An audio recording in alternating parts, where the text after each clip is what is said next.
Nimeokoka asubuhi ya leo, nampenda Yesu, niko na furaha nyingi moyoni mwangu kwa mengi ambayo Kristo ametutendea. Ningependa tushiriki pamoja neno la Mungu kutoka kitabu cha waraka wa pili wa Petro, 2 Peter chapter 1 from verse 1.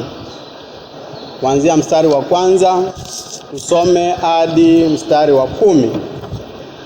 Simoni Petro, mtumwa na mtume wa Yesu Kristo, kwa wale waliopata imani moja na sisi yenye dhamani katika hali ya Mungu wetu na Mwokozi Yesu Kristo. Neema na iwe kwenu na amani iongezwe katika kumjua Mungu na Yesu Bwana wetu. Kwa kuwa uweza wake wa uungu umetukirimia vitu vyote vipasavyo uzima na utauwa, kwa kumjua yeye aliyetuita kwa utukufu wake na wema wake mwenyewe. Tena kwa hayo ametukirimia ahadi kubwa mno za dhamani, ili kwamba kwa hizo mpate kuwa washirika wa tabia ya uungu, mkiokolewa na uharibifu uliomo duniani kwa sababu ya tamaa. Naam, kwa sababu hiyo mkijitahidi sana kwa upande wenu katika imani yenu, tieni na wema, na katika wema wenu maarifa, na katika maarifa yenu kiasi, na katika kiasi chenu saburi, na katika saburi yenu utauwa, na katika utauwa wenu upendano wa ndugu, na katika upendano wa ndugu upendo. Maana mambo hayo yakiwa kwenu na kujaa tele, yawafanya ninyi kuwa si wavivu wala si watu wasio na matunda, kwa kumjua Bwana wetu Yesu Kristo. Maana yeye asiyekuwa na hayo ni kipofu, hawezi kuona vitu vilivyo mbali, amesahau kule kutakaswa dhambi zake za zamani. Kwa hiyo ndugu, jitahidini zaidi kufanya imara kuitwa kwenu na uteule wenu, maana mkitenda hayo hamtajikwaa kamwe. Tuombe. Tunakushukuru Mwenyezi Mungu kwa ajili ya neno lako ambalo liko mbele zetu. Tunapolishiriki pamoja katika kipindi hichi, tunajiweka mikononi mwako kwamba utanena na sisi. Zungumza na nafsi zetu tukiwa mahali tofauti tofauti. Jehova, tunakuomba ukanene nasi sawa sawa na mapenzi yako. Tunakushukuru kwa maana unatupenda. Tunakushukuru kwa maana una mipango mizuri na maisha yetu. Hivyo basi tuko chini ya nguvu za Roho yako Mtakatifu Kristo, ukatuhudumie sawa sawa na mapenzi yako. Utumie kama chombo kulinena neno lako tu kwa ufasaha kama ulivyoliandaa kwetu. Katika jina la Yesu Kristo tunaomba na kushukuru. Amen. Amen. Kama nilivyotangulia kusema ni kwamba tunashukuru Mungu sana kwa sababu kila nyakati, kila hali ziko mikononi mwake, na ndiye upanga mambo yote. Hata mambo yanayoendelea saa hii yanayotufanya sisi tusiende kanisani, mambo ambayo yametia wasiwasi katika maisha ya wengi, mambo ambayo yamefanya wengi desperate katika kipindi hichi cha coronavirus. Watu wengi sana wamevunjika moyo, watu wengi wamekata tamaa, watu wengi wamesahau na zile ahadi Kristo ameziahidi kwetu. Siku ya leo Mungu anataka kutukumbusha kitu. Nataka kuzungumzia kuhusu the life of faith. Nataka kuzungumzia maisha ya imani. Mahali ambapo tumesoma ni Mtume Petro akijaribu kuelezea watu jinsi tulivyopokea imani kupitia kwa Yesu Kristo na jinsi tunavyostahili kuishi, kwamba katika hali zote tunastahili kuonyesha imani yetu katika Kristo. Na katika kipindi hiki ambapo mambo hayaendi kama vile ambavyo tulikuwa tunatazamia, katika kipindi hiki cha desperation, katika kipindi hichi ambacho watu wako chini kiimani, watu wako chini kifedha, watu wako chini kimaisha, ni wakati ambapo Mkristo anastahili kusimama na kuonyesha udhabiti wake katika Kristo. Hivyo basi nataka tuangalie leo kuhusu maisha ya imani. Katika kitabu cha Warumi mlango wa kwanza na mstari wa 17 inasema kwamba it is the faith that will keep us going. It is the faith that will keep us going. It is the faith of God that will keep us going.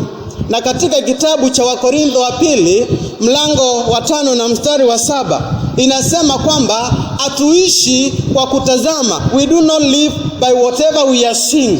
We live by faith. And as Christians, this is our foundations. Our foundation should be laid in faith, and faith should be laid. That faith is the faith that is in Jesus Christ. The faith that Jesus Christ left in us as Christians. Kwa hivyo basi, kama Wakristo tunahitajika kukaa maisha ya imani. Hata wakati ambapo ni wakati wa desperation, wakati ambapo watu wamevunjika moyo, wakati ambapo watu wamekata tamaa, wakati ambapo kila mtu anashangaa dunia itakuwaje ama maisha yatakuwaje, ni wakati ambapo kila Mkristo anastahili kuonyesha imani yake. Kuonyesha imani yake. It is the faith that will keep us going.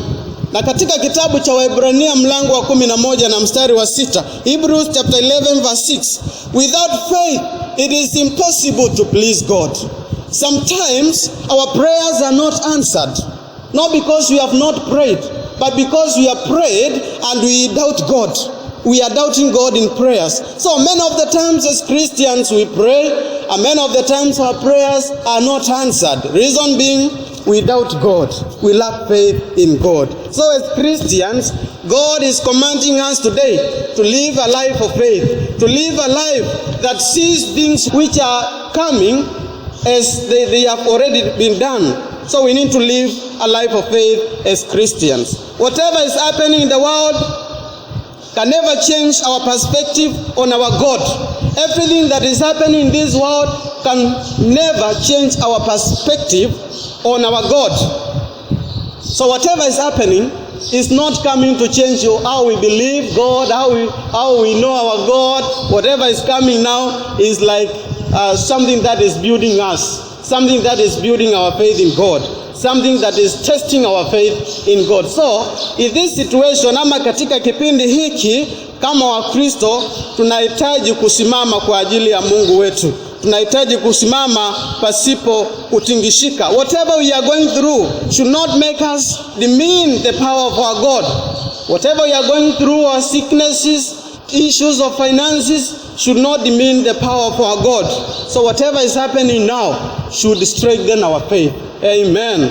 Amen. Nataka kushia pamoja na sisi mambo matatu. 3 aspects of faith. 3 aspects of the life of faith. Number 1, faith is being persistent. Number 1, faith is being persistent. Faith is being persistent. We will go through a lot, and we need to endure as Christians. We need to persist as Christians. We need to stand firm as Christians in the life that we are living. We cannot say that we have faith if we are not persistent, if we are not enduring. If we are speaking about faith in God, this means that we need to be persistent. So point number 1 is that faith is being persistent. Point number 2, faith is refusing to give up. What is faith? Faith is refusing to give up. No matter what is happening in your life, no matter whatever you are going through, no matter what has happened to you, if you have faith in God, this means that you are refusing to give up. Unakataa kukata tamaa. Unakataa kuvunjika moyo. If you have faith in God, you are refusing to give up. And this is the faith that should be found in every Christian life. Point number 3, faith is doing the right thing. Faith is doing the right thing. Like now that the world is shaking, now that things are not going as usual, now that things are not going as we were expecting, we need to do the right thing. Whatever is written in the Bible, we need to obey God. We need to obey the commandments of God. Even when we are tired, we need to do the right thing. Even when we are moody, we need to do the right thing. Even when we go through disappointments and discouragements, we need to do the right thing. Faith is doing what is right before the eyes of the Lord. For example, like what the government is speaking about, self-quarantining, washing your hands, taking care of your neighbor. Don't shake hands with others. That is what the Bible is telling us. Do what is right. If you love your neighbor, you will care for him. If you love your neighbor, you not let him go through sickness because of you or because of your disobedience. So if we are speaking about faith as Christians, we need to know that faith is doing what is right. So we have shared 3 good things. The point number 1, we have said that faith is being persistent. Faith is being persistent. Point number 2, faith is refusing to give up. Point number 3, faith is doing what is right. You need to keep on believing even when you are not seeing. Amen. That is the meaning of faith. We believe what we are not seeing. We believe what we are expecting. We are believing that even if God has not done it yet, He is going to do it. Amen. We need to obey God even when we are not understanding. For example, like now, we are not understanding what is happening. Yes, we are speaking about coronavirus. So many things have been said by people, but do we understand what we are speaking about? Even in this situation, we need to believe in God. We need to believe in God, and we need to obey God. We need to stay strong. We don't need to give up as Christians. Keep your highest family fixed on God, even in these situations. In the book of Hebrews chapter 10, verse 35 through 38. Nataka tusome pamoja waraka kwa Waebrania 10:35 hadi 38. Inasema, basi msiutupe ujasiri wenu, kwa maana una thawabu kuu.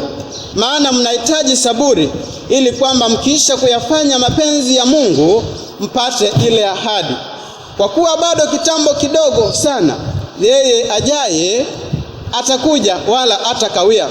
Lakini mwenye haki wangu ataishi kwa imani, naye akisitasita, roho yangu haina furaha naye.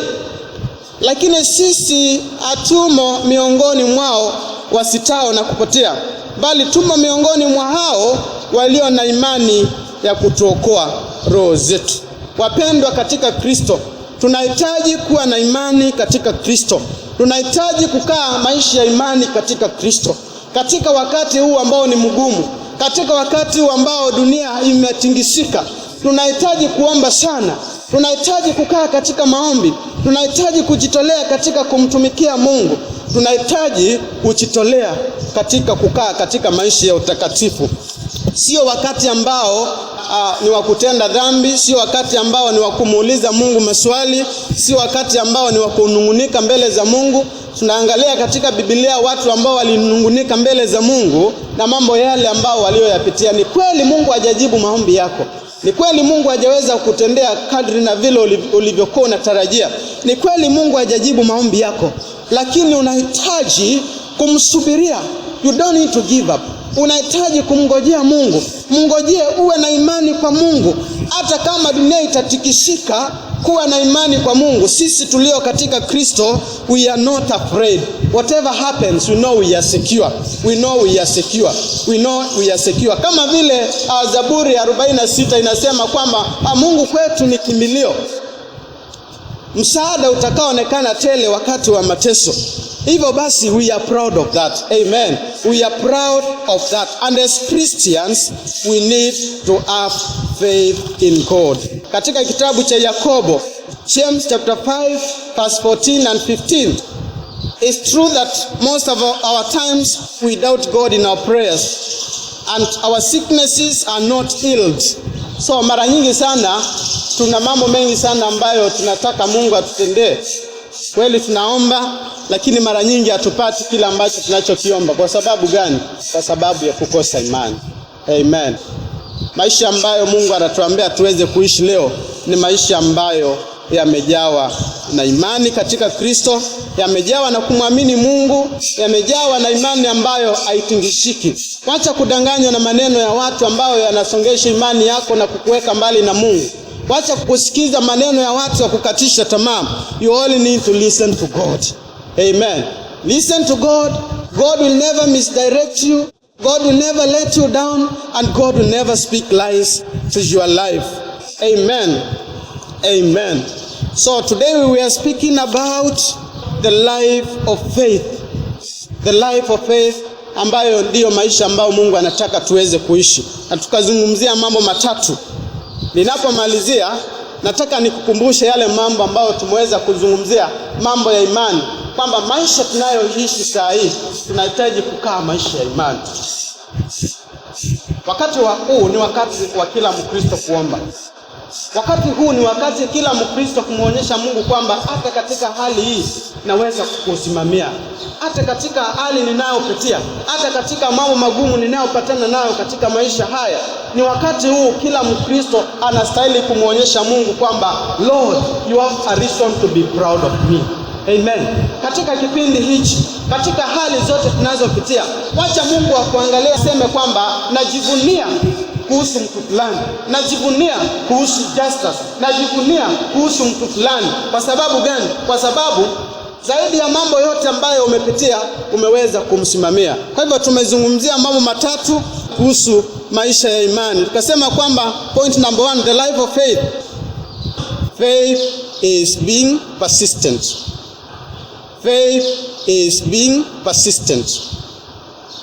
Imani ni kukua na mtu wa subira, kukua mtu ambaye anastahimili, kukua mtu ambaye imani yake iko dhabiti katika Kristo. Tukazungumzia jambo la pili, faith is refusing to give up. Faith is refusing to give up. Imani ni kukataa au kutokata tamaa. We don't need to give up because we have faith in God.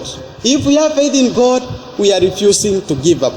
Amen. No matter whatever we are going through. And the last point we have shared is faith is doing the right thing. Faith is doing the right thing. Faith is doing the right thing. Even when we are tired, even when we are moody, even when we are going through disappointments and discouragements, we need to do the right thing for the sake of the Lord. Mpendwa katika Kristo, jua kwamba katika hali zote tunapoishi maisha ya imani tunamwaibisha shetani, na shetani yuko mbioni kupigana na sisi kama Wakristo.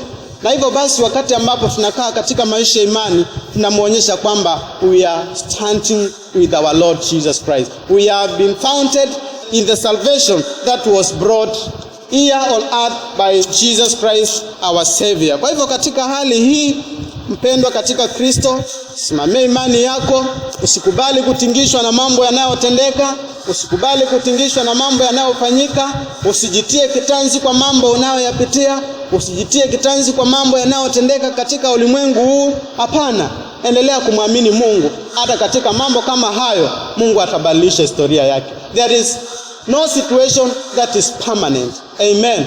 No situation that is permanent. Even this thing, this darkest season, it is passing.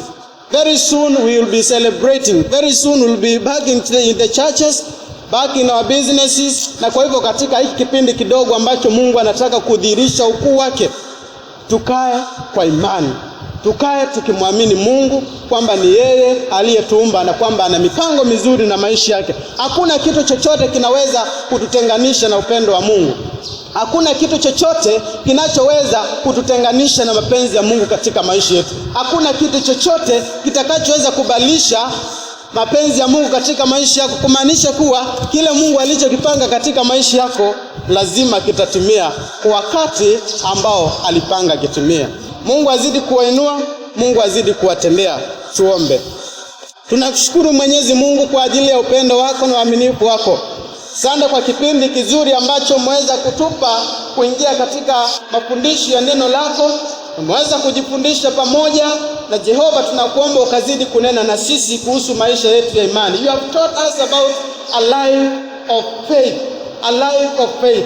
No matter whatever we are going through as a church, as a nation, and even as the whole world, our faith, Lord, is fixed in you.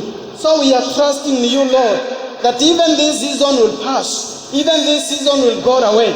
No matter whatever we are going through, no matter whatever is happening in our life, no matter the discouragements, no matter the heartbreaking things that we are going through, no matter the sicknesses, mambo yote ambayo tunayoyapitia, magonjwa, njaa na mambo mengi, Biblia inasema katika kitabu cha Warumi, ni nini ambayo itakaoweza kututenganisha na upendo wa Mungu? Ni njaa, ni magonjwa, ni dhiki. Hakuna chochote kitakachoweza kututenganisha na upendo wako. Hivyo basi ninamwombea kila mmoja ambaye amesikia mahubiri haya kwamba Jehova ukazidi kumkumbusha kwamba wewe upendo wako kwake uko imara, na ijalishi ni yepi anayoyapitia, anahitaji tu kuishi maisha ya imani kwa ajili ya utukufu wa jina lako. Endelea kunena na sisi, endelea kutuimarisha katika neno lako. Tunaombea hii janga la coronavirus kwamba Jehova utaweza kuliondoa na amani yako itarudi katika dunia nzima. Tunakuomba ukatuhifadhi na huu ugonjwa, na Baba, kila mmoja namwombea kwako akakuwe salama popote pale alipo. Tunasimama kinyume na maafa ya corona, tunasimama kinyume na kila itilafu zote ambazo huletwa na corona. Baba, tunakuhitaji ili kwamba ukajitukuze katika maisha yetu. Tuweke salama, kwa maana tunajua mikononi mwako tuko salama hadi wakati wako utakaporudi tena kulichukua kanisa lako. Baba, ukasimamishe imani zetu kwako wewe, tusisongeshwe na hali tunazopitia. Asante kwa maana umesikia maombi yetu. Asante kwa kuwa umenena nasi. Samehe dhambi zetu Kristo, na ukatuongoze katika jina la Yesu Kristo naomba na kushukuru. Amen. Amen.